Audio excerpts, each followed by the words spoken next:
And so today, John chapter 5 begins with one. So we're going to continue to look at the healing power of Jesus and how he steps into our story and steps into our world and meets us in our place of our greatest need. So we're just going to jump right into the word together. How about it? John chapter 5, starting in verse 1. Let's just read and we'll learn together, okay? So after this, obviously after John 4, after he had done those things in John chapter 4, the woman at the well, the healing of the official's son, after this there was a feast of the Jews. And Jesus went up to Jerusalem. And you think about it, he's going back and forth from Galilee to Jerusalem quite a bit. He's kind of ping-ponging, making that 80-mile trip or so back and forth from those two areas. And so he's doing that. And so now there is in Jerusalem by the sheep gate a pool. In Aramaic, it's called Bethesda. Now, if you're taking notes in your little journal Bibles, I want you to make note of this, that Bethesda means house of mercy. That word Beth, when you see that, means house. So, for example, Bethel means house of God. Bethlehem means house of bread. So interesting that the bread of life came from the house of bread. But the word Beth is house. And so in this case, Bethesda means the house of mercy. And so this place, this pool of Bethesda, the place called the House of Mercy, had 5 roofed colonnades. And in these colonnades, these like porches, they're like covered porches, pavilions, if you will. In these lay a multitude of invalids. The blind, the lame, and the paralyzed. So I want you to get an image of that. So you've got this pool, and you've got these 5 porches, these covered porches, these 5 colonnades, and you've got the sick laying out on these porches. Now, those of you that are reading in the ESV are going to see something different, or not see something that those of you who maybe have a KJV or a New King James has. There's a mystery verse. Some of you may have this in your footnotes, but there's a verse that is not in some versions of the Bible that is in others. How about that? Verse 4. Here's what it says. They were waiting for the moving of the water, for an angel of the Lord went down at certain seasons into the pool and stirred the water. And whoever stepped in first after the stirring of the water was healed of whatever disease he had. Now, why is that in some versions and not the next? I'm not going to do a whole lesson on that. But long story short is that the Bible was discovered in different manuscripts. The oldest manuscripts that we found don't have this verse. The newer ones do. And it could be that someone did a little commentary on what they were doing there and added that. But so it's in some versions, it's not in the others, but it kind of lets you know why the popularity of that particular verse being there. So I want to stop and unpack all of that for a moment. Let's look at that. First, I want us to kind of just look at the setting of what is happening here. This place called Bethesda, House of Mercy. From a distant view, it sounds like a kind of a wonderful, desirable pool. So it's a place, a pool with these covered porches. It sounds like someplace I'd go to, maybe on a beach in Europe or someplace, right? You got these cool covered pavilions next to this nice pool. How sweet that sounds. Like one of those super swanky rehab places, right? The people pay a lot of money to go do this, kind of sitting by the pool and enjoying the pool. But if you zoom in a little closer, if you zoom in a little bit more, it's actually the opposite. I'm going to go ahead and go handheld. Let's do that. Sorry about that. Really, really sorry.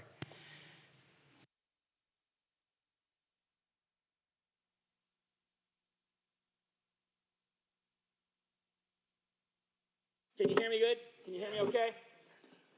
If you zoom in a little bit, it's the opposite. At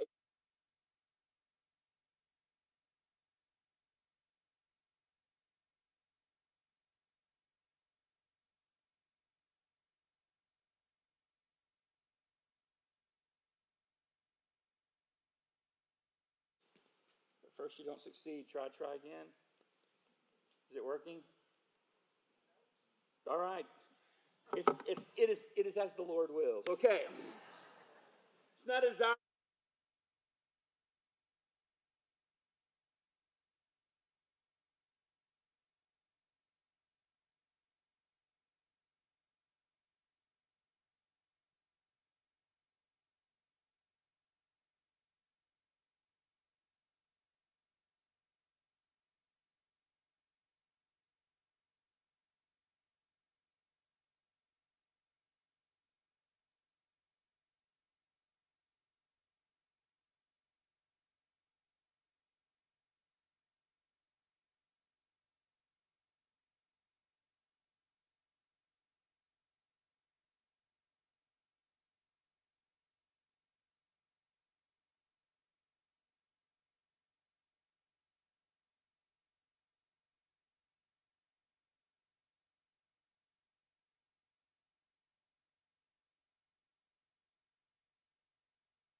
regarding the healing nature of the water. And the legend was, as the mystery verse said, that an angel would come and he would stir the water, and that the first one in, when that happened, not all of them, but the first one in, when that happened, got healed. Just imagine that for a moment. Now, what was actually happening was that it was a spring-fed pool. And so every once in a while, intermittently, the springs underneath, below, the subterranean springs would have a hiccup. Right? And it would hiccup and some gas bubbles would come up, some air bubbles would come up, and it would cause these bubbles on the surface. And so the superstition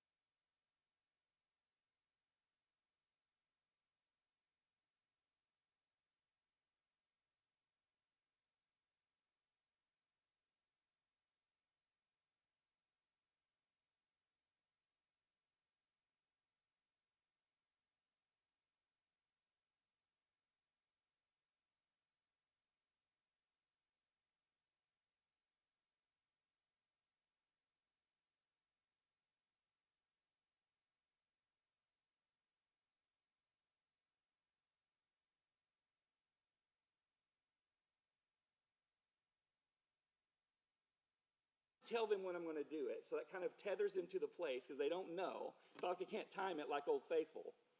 And they're just going to have to hang out sick and disgusting. They're going to have to hang out on these porches, and just every once in a while I'm just going to wiggle my finger in it. And then once I do, it's ready, set, go. First one in gets healing. Man, I can't even imagine the crowding that would have taken place around that water. Jockeying for position, the pushing, the desperation, the blind, trying to get into that pool. I mean, people can't walk. They're sick. I mean, I could even say this. It'd be like, can you imagine if an emergency room at the hospital operated that way? Okay, everyone's going to gather in the emergency room. Every once in a while, the doctor just intermittently, he's not going to tell you when, a light's going to pop on. And when the light pops on, first one to the door wins. You talk about road rage. I mean, because people are desperate. I can imagine even if I said a $100 bill on top of this podium and just said, when I say go, first one gets it, gets it. There would be some injured people in this place. This is not a game you would want to play with a group of middle schoolers on a youth night. I mean, this would have been a thing. But that's what people were doing. And so many times what would happen is someone would go there, and they would go there with a person to help them get in. I mean, think about it. They're blind. How are they going to get to the pool? They can't walk. And so they would be there usually with someone else to kind of help them. And that's the situation. There were these covered porches. It protected them from the heat. But as you get the idea of this, trust me, it's not a poolside party. It was, to be honest, quite a disgusting place to be. Quite a depressing place to be. Certainly it would not be on the places to visit while I'm in Jerusalem list. Unless you were sick. It's where sick people went. It was basically an outdoor hospital. Lame, paralyzed, blind, sick. Some scholars believe that on the high days, there could have been a couple of thousand people crowded on to those porches. Certainly on most days, but several hundred generally. It would have stunk. It would have been diseased. It was gross. It was unpleasant. It was depressing. The opposite of the festival that was going on outside the city. Outside the pool. Jerusalem celebrating, but in this place there's not a lot of celebrating happening. And of course, Jesus, my hero, your hero, goes into a place like that. He could have went to where the party was, but he went to where the hurting was. I want you to think about that for a moment, because there's something it says about Jesus. Jesus is not afraid of our diseases.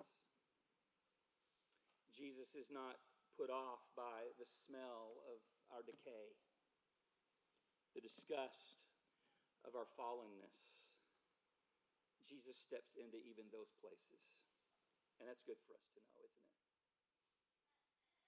It would be like someone coming to Austin during F1, South by Southwest, ACL, all the celebration, all the fun going on in Austin, but instead of going to any of those events, they chose to visit the halls of Breckenridge Hospital. They wandered into the cancer units. They visited the emergency room. Except even more so, because at least our hospitals are clean and they're sterile and you wash your hands, and they're not this place. This place was a cesspool. But Jesus goes there. And here are these people, and they're laying in their disease and in their filth, and Jesus goes there. Why? Why? Well, because just like the story of the woman at the well, Jesus had an appointment with a man that day. Even like that story of the woman at the well, the man didn't know he had an appointment with Jesus. It was just one more day of waking up and dealing with the misery that day accompanied. But Jesus had arranged, I'm going to meet with a man that day that doesn't know I'm going to meet with him. It's interesting to me as we've been moving through the story of John that we see Jesus, if you think about it, the progression of him going into deeper and deeper darkness as the narrative of John unfolds. Think about this. The story kind of started at a wedding, a party, a celebration. There's wine and festivity. Then he goes to a temple. The next thing we know, he goes to Samaria, which was the Badlands, according to the Jews. And he goes into a little bit of a deeper thing. And now we find him in this house of mercy that represented the deepest and the darkness of our fallenness and our misery and our pain. This house of mercy. Why? Because mercy is needed when you're in the valley of despair. And this is what that place was. I want you to take that in. Because some of you today, you may be there right now. Sitting in your despair. Sitting in your depression. Sitting in your loneliness. Sitting in a physical or spiritual sickness. And you're sitting there and there's a hopelessness. There's a disgust feeling that's upon you. And will Jesus visit you there? And the answer to you is yes. And so here's what's happened. Is that some of you have come into this house of mercy today. Isn't that an interesting name? It's really what a church should be, huh? A house of mercy. A place where the goodness and the kindness and the compassion of God meets the brokenness and the hurt and the despair of people, the disappointment of people. And that's what was going on here. But maybe you've wandered in here today, or you've come in here today. As you see, this guy that he's going to meet with has been there a long time. He wasn't a first-time guest. But maybe you are a first-time guest, or maybe you've been here since the day the doors opened. But you've been here hoping that somehow, some way, the waters may stir. Is this going to be my day? Is this going to be a day of breakthrough? Is the waters somehow going to stir? And today's the day for me. Verse 5. So one man was there who had been an invalid for 38 years. 38 years. And when Jesus saw him lying there and knew that he had already been there a long time. I just want to stop there just for a minute. When Jesus saw him, he knew this guy had been there a long time. Jesus comes in and he hadn't been here before. He's a stranger to all of those people that were gathered. He's a mystery man coming into the outdoor hospital. And he's surveying the crowd. He's looking through the crowd. He's seeing them. Hundreds, maybe even a couple of thousand people. He's seeing them. All these sick, hurting people. They have diseases of all kinds. Like I said, many of them have been coming there for years. It's a community of the barely hopeful. And he surveys the pile, the heap of humanity before him. Precious ones to him. He's their creator. And he sees the result of what the fallenness and the brokenness of man has delivered. And he sees this sickness upon his created. Friends, I just got to tell you, this is kind of mind-blowing to me that Because there's probably, like I say, hundreds of sick and afflicted people laying all around this pool. And you know what Jesus didn't do? He didn't start a healing crusade. He didn't say, all right, all you people, all you sick people, line up. You're healed. You're healed. You're healed. Fall, fire, fall. Healed, healed, healed. He didn't start a healing crusade. He didn't just go around and start touching people. Now, could he have done that? But he didn't. I've heard people say before that the reason why they don't believe in healing anymore today is why don't we just go to the hospital rooms and clean them out? Jesus didn't. He went into a place where there were possibly a couple of thousand sick people. But he went for this one guy. Isn't that interesting? Huh.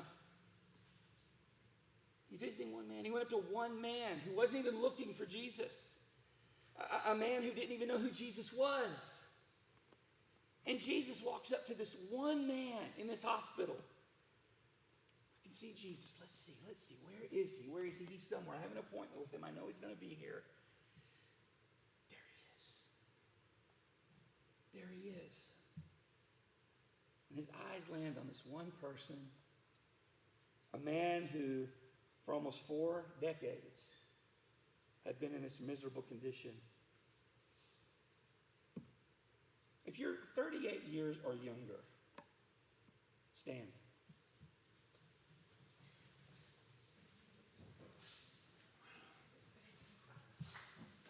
This guy had been in this condition longer than you have been alive. You can go ahead and sit down. I want you to think about that for a minute. That's kind of hard to even think about, isn't it? This was all, if this had been your life, it would be all you would have ever known. For 38 years, he had been in this condition for longer than Jesus had been walking around the earth, which at this point was about 31 years. Can you imagine this man? How weary this man was? How hopeless he must have appeared? How resigned to his fate he must have felt? The reason why I'm taking you through this little exercise is I really want you to kind of soak up the story. What Jesus saw. How this man was feeling. And I love the next part of that verse where it says, and Jesus saw him. Do you ever feel like Jesus doesn't see you? Did you know that he's the Lord who sees? He saw that man and he knew that man before he even got there. He went there to meet this man. Jesus saw him.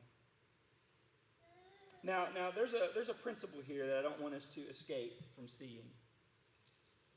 The importance of seeing. You see, mercy towards others begins with how you see people. Jesus looked at him. Mercy begins with a look.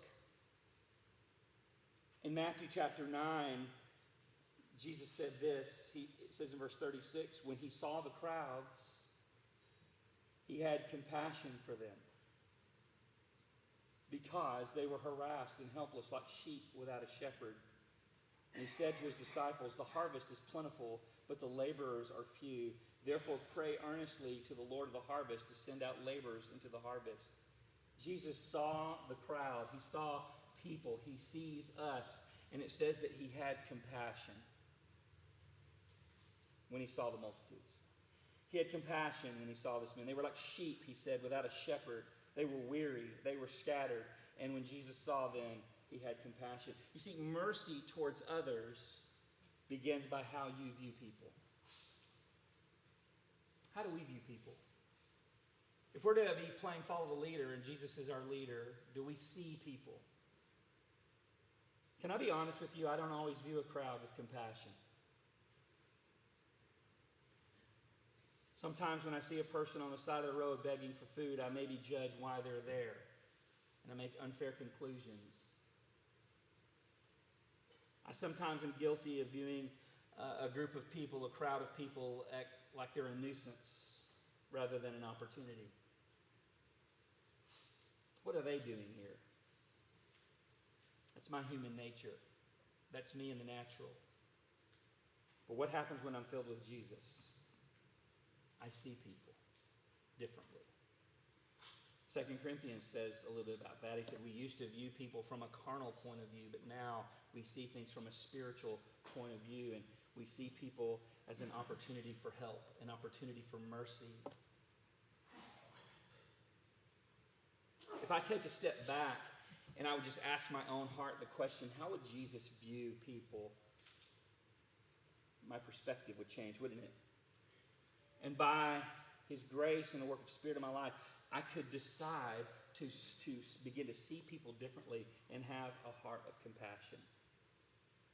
You know, Jesus told his disciples, he said, pray to the Lord of the harvest that he would send laborers into the harvest. He told them right there, this is what I'm asking for. This is what Jesus was saying.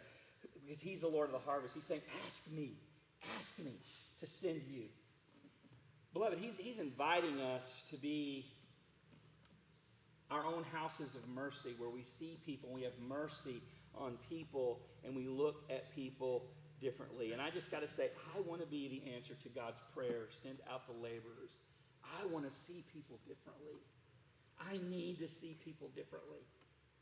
I need to step into a place in my life where I'm having some divine appointments with people, and I see my interactions and my intersections with people not just as random things, but I begin to see them as perhaps, just perhaps, God is wanting me to see them and hear them and bring mercy to them. Are we hearing that? Because I know sometimes we want the guy that gets healed to be the star of the story, but really Jesus is the star of the story. And he sees this person. And so I asked, Lord, give me eyes to see what you see. Jesus saw this man, and he knew something about him. He knew something about him. He knew his medical history. He knew his physical history. It says that he knew that he'd been there a long time. But yet Jesus hasn't been there before. You see, Jesus was a man who was led by the Spirit, the same Spirit that God has given us. And so then listen to this question that Jesus asks. It's very interesting. He said to him, as the verse continues, do you want to be healed? What in the world kind of question is that? Do you want to be healed? It's like asking a person that's blind, do you want to see? Do you want $1 million? Do you want to be well? Do you want to be whole? Do you want to be healed? Do you want to get well? Do you want to get better? And on the surface, guys, honestly, just think of it. What if you were like maybe one of the attendants of one of the people that was next? You were one of the ones that was trying to help people get in, and you heard Jesus ask that guy that question. You're like, what did he just ask that guy? Do you want to get well? It seems like a harsh question. It seems like an unfair question to ask a guy like that in that kind of condition. Can you imagine, just for a moment, going into a hospital room, going to someone's room, maybe who has cancer or is like on a very, he's really struggling with something. Can you imagine going to a hospital room and asking a question like that? It would be like when I was laying in the hospital in the ICU for 20 days, right? And someone would have come up to me and say, hey, Brent, do you even want to get well? Get out of here, man. Do I want to get well? But can I just tell you, why would Jesus ask a question like that? Jesus never asked a foolish question in his life. And he loves starting conversations with questions. He did that with the woman at the well too, didn't he? Can you get me a drink? A request. Do you want to get well? He never asked a foolish question. It was an important question for this man to answer, at least even for his own self. The question is, do I want to be healed? Can I just tell you that it's an important question for all of us to answer? We all have a mat of some kind that we're laying on. Something that cripples us. Something that paralyzes us. Something that immobilizes us.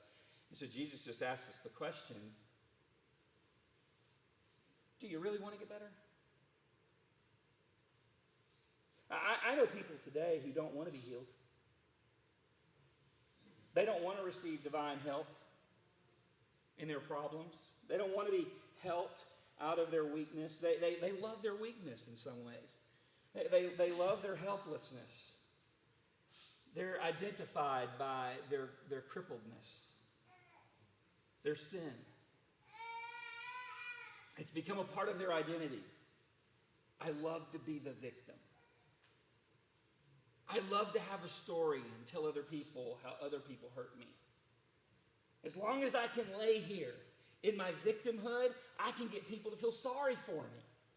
I can mooch, right, off the goodness of others. But if I let God heal me, I may have to do something. Because healing may result in some responsibility. Laying here is easier than standing or walking. Hello? Sometimes it's just easier to be the victim. At least I get attention that way. As long as I can lay there, it's just easier. Come on now. Do you want to be made well? It's a compelling, it's a revealing question. And I would ask us all today, do you want to live life as a victim or a victor? You know, the enemy is perfectly content for you to do absolutely nothing with your life. Just lay there. Stay on your mat. Just lay there, defeated, day after day after day. If you want to live the rest of your life, I'm perfectly fine. Some people maybe have not reached a place of helplessness that this man had reached. They're not helpless enough. They're not ready to give up on their own efforts, right? Their own ideas to solve their problems. They're not ready to admit that they can't make it on their own and that they can't get up on their own. It's like, don't help me. Men are really, really this way, aren't they? Someone comes along and tries to help them. Don't help me, I've got this. No, you don't. No, you don't. And some people have been trying to get sober for 20, 25, 30 years, or trying to get off of this for so long, and they're just like, I just want to, and when someone tries to help, no, I can do this. No, you can't. No, you can't. No matter how hard this man would have tried to walk, he wasn't going to be able to walk. He needed Jesus. He didn't even need the pool. He convinced himself that some magic ceremony, some magic worship service was going to somehow fix his problem. One of the things that's true this morning is our Lord moves among us in our own house of mercy as we're sitting in our colonnades. Is the question that hangs in the air, do you want to be made well? Do you want to be freed from a life on the mat? So for this man, on the surface, it seems like a duh question. Of course I do. But it's deeper than that, isn't it? It's Jesus actually saying this. This is a little more probing. Do you want to be changed?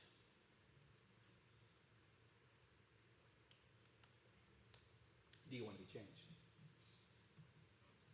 My wife has a little daycare. So because of that, sometimes there's some little ones that need to be changed. But they're very prideful about it.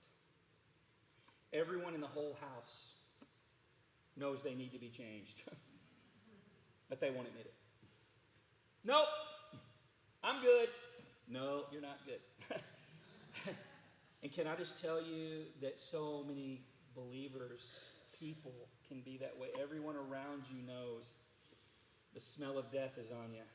The smell of addiction is on you. The smell of anger is on you. The smell of depression is on you. Man, do you need to be changed? Nope, I've got this. I'm good. And everyone's begging you, please. Would you let the Lord change you? Y'all hearing that? Do you want to be made well? You see, there has to be a willingness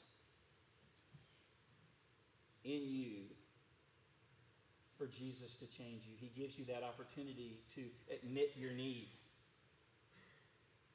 Confess your helplessness. And this man doesn't even answer the yes or no question. Really.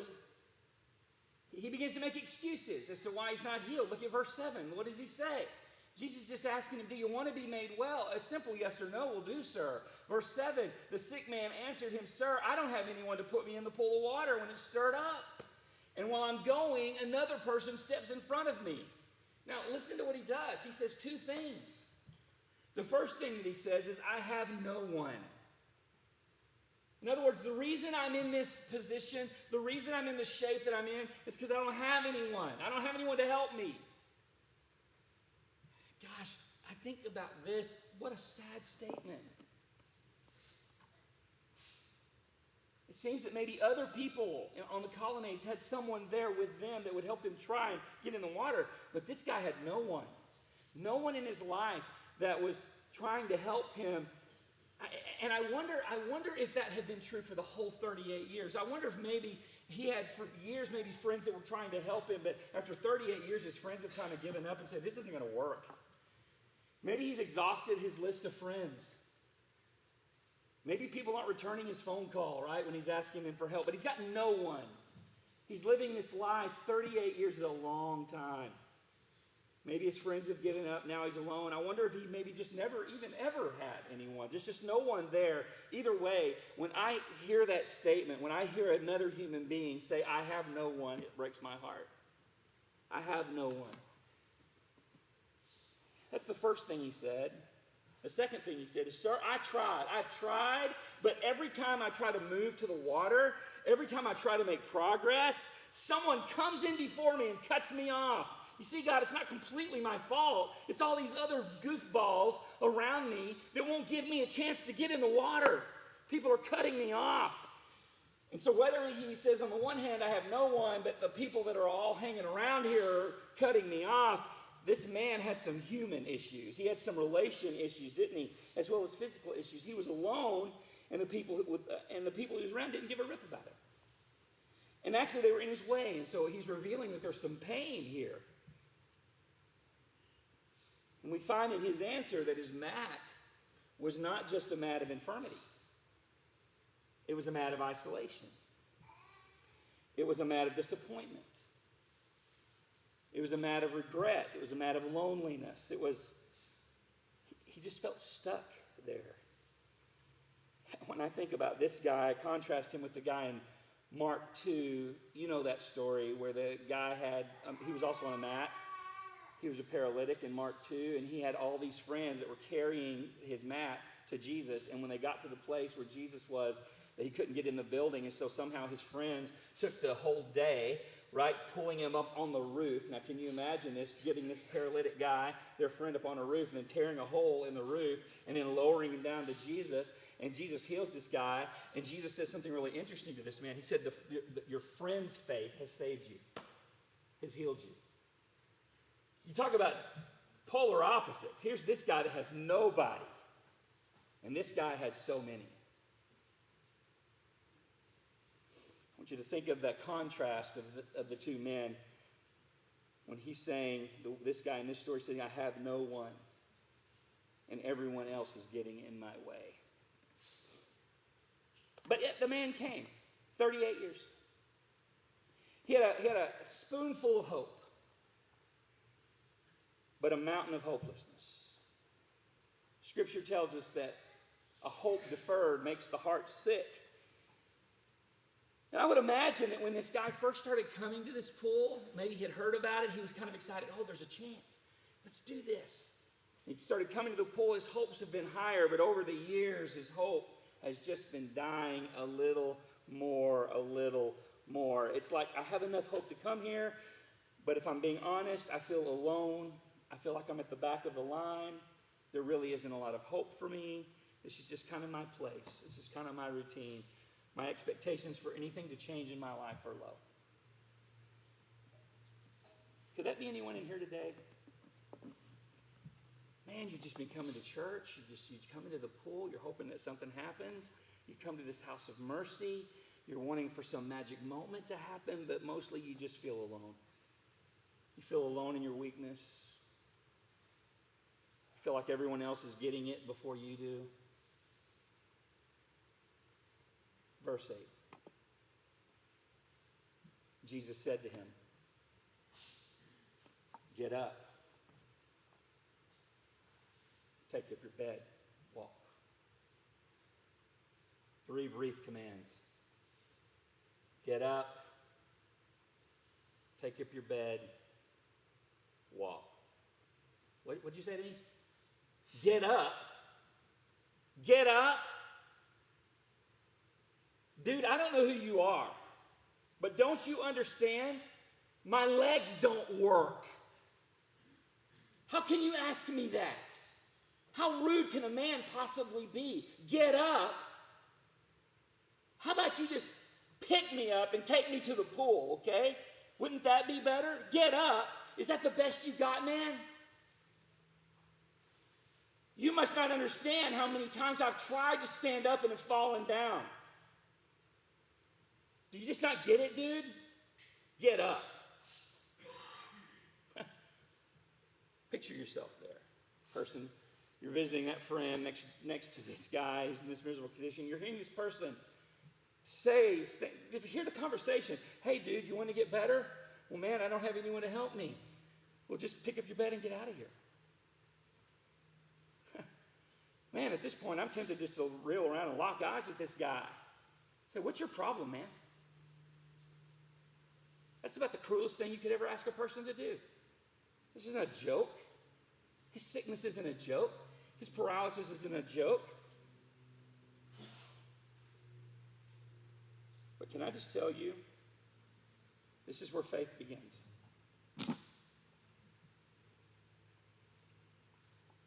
Is when Jesus shows up and calls you to believe his words. When Jesus gives you a command to do something, he always gives you the power, the strength to obey the command. It sounds impossible, and it is impossible. But when Jesus gives you the command, it's no longer impossible. Hello? It becomes possible. Jesus wouldn't give you a command unless he would give you the strength to obey that command. So the Lord might be telling you today, get off your mat of unforgiveness and forgive that person. I can't, Lord. That's impossible. I'm going to stay on this mat.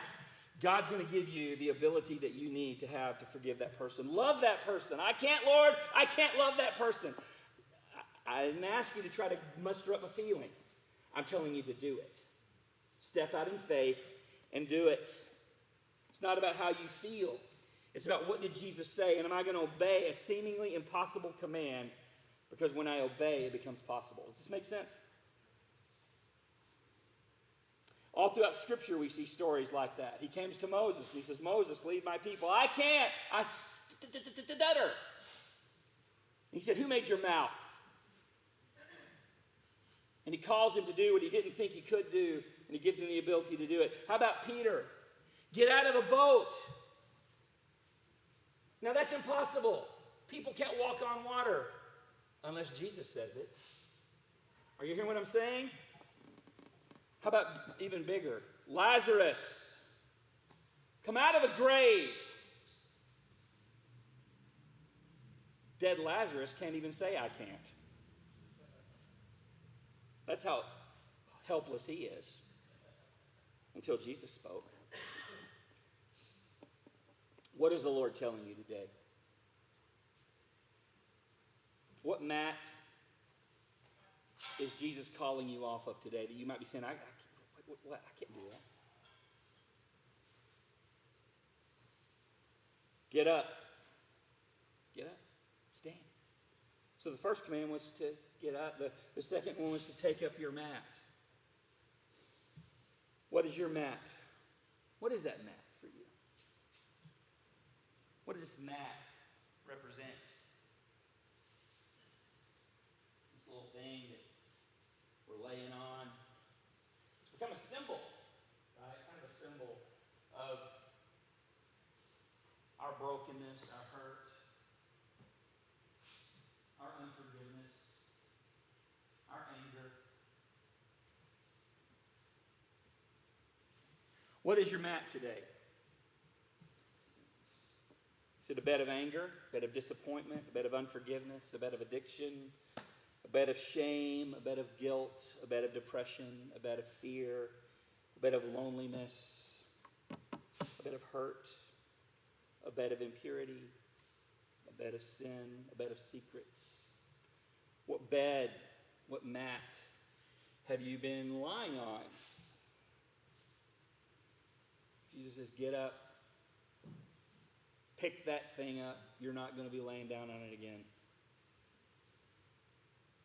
And walk. Get out of here.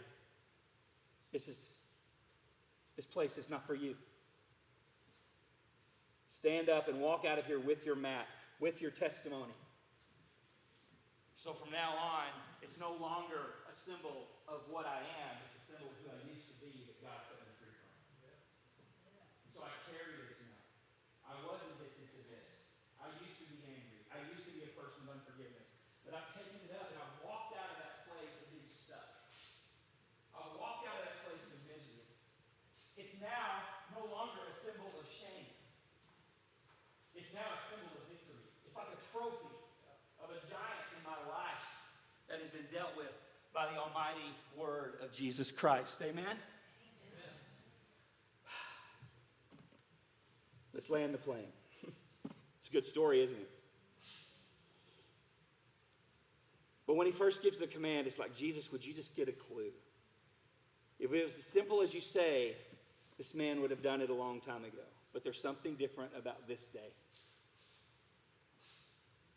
There's something different about this day at the pool of Bethesda, this house of mercy. And what's different about this day isn't that Jesus is going to put the guy first in line. Isn't that Jesus is going to take him and put him in the pool and the angel stirs the water. What's different about this day is that the Son of God is there to meet this man's need at the pool of Bethesda.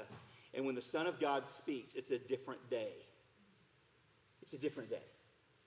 Can I just tell you in this place, today's a different day. Jesus is in this house of mercy. He's in this pool of where the colonnades are, and he's speaking to us, and he's saying, get up off your mat and walk. Amen? When Jesus Christ comes and when he speaks to a situation and he says to a man whose legs are dead, rise, take up your bed and walk, there's something inherently powerful about those words that gives this man the ability to do it. And I call you today, by the word of the Lord, get up off your mat, take it up and walk, live. Live. Take Jesus at his word and believe. Jordan, I'm going to have you go ahead and come on up.